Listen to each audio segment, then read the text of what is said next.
ये वीडियो को आंखें बंद करके सुनना मजा 2 गुना हो जाएगा। धीरे धीरे हवा की सरसराहट जैसे पुराना लकड़ी का घर सांस ले रहा हो। 50 साल, हाँ, पूरे 50 साल बाद ये गुड़िया वापस लौटी है। दूर से हल्की घंटी की टनाटन। लोग इसे आनबेल कहते हैं, लेकिन जो इसके सच को जानते हैं उनके लिए ये सिर्फ एक खिलौना नहीं बल्कि मौत का पैगाम है। धीरे धीरे लकड़ी के फर्श पर कदमों की आहट। कहानी शुरू होती है दान रिवेरा से, एक शख्स जिसने इस गुड़िया के बारे में सबसे पहले दुनिया को सच बताया।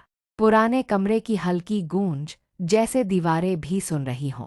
50 साल पहले न्यू इंग्लैंड के एक बर्फीले छोटे से टाउन में 8 साल की एमिली को उसके जन्मदिन पर ये गुड़िया तोहफे में मिली। तोहफा देने वाला कौन था ये कोई नहीं जानता। डिब्बे पर न नाम था न पता, बस एक पुराना पीला सा रिबन बंधा था। कागज़ फटने की आवाज़, रिबन खुलने की धीमी ध्वनि।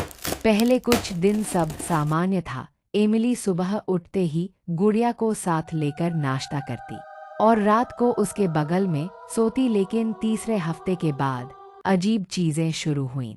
दरवाज़ा चरमराने की आवाज़, रात को गुड़िया अपनी जगह से गायब हो जाती और सुबह अलग अलग जगह मिलती, कभी रसोई की मेज़ पर, कभी बाथरूम के सिंक के पास, और एक बार तो बाहर बर्फ में खड़ी थी।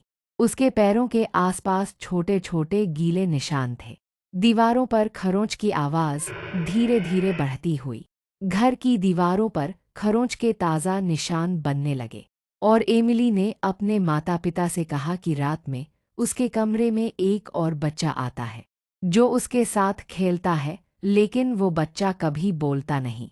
बहुत धीमी डरावनी बच्चों की हंसी जैसे दूर से आ रही हो।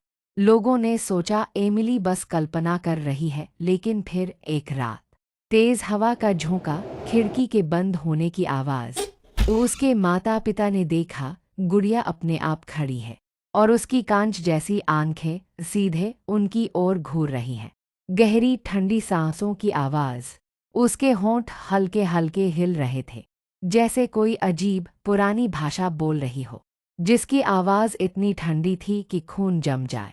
धीरे धीरे एक फुसफुसाहट सुनाई देती है, वन।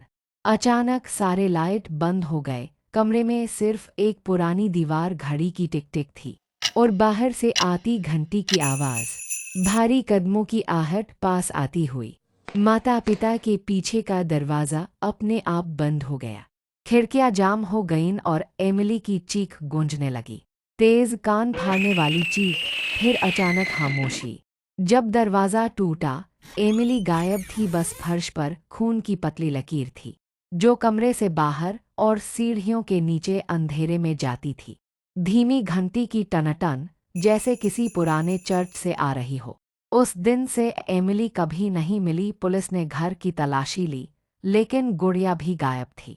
समय बीतने की आवाज़, घड़ी की सुइयों की तेज टिक टिक। साल बीत गए, लेकिन ये गुड़िया अलग अलग जगहों पर दिखती रही। ट्रेन की सीटी, भीड़ की आवाज़।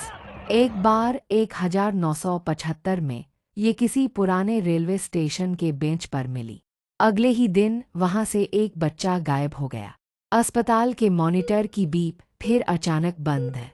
1989 में इसे एक अस्पताल के बच्चों के वार्ड में देखा गया और उसी रात एक बच्चा अपने बिस्तर से गायब हो गया।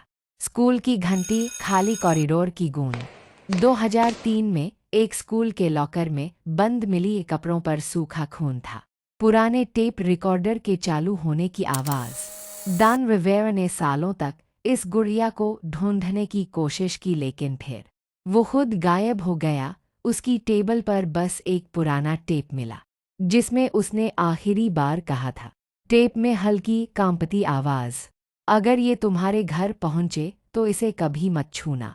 गहरी चुप्पी, फिर हवा की सरसराहट। आज 50 साल बाद ये गुड़िया फिर से सामने आई है। कांच टूटने की आवाज़, किसी के कदम पास आते हुए। और अजीब बात यह है, वो घर यही है जिसमें तुम ये कहानी सुन रहे हो।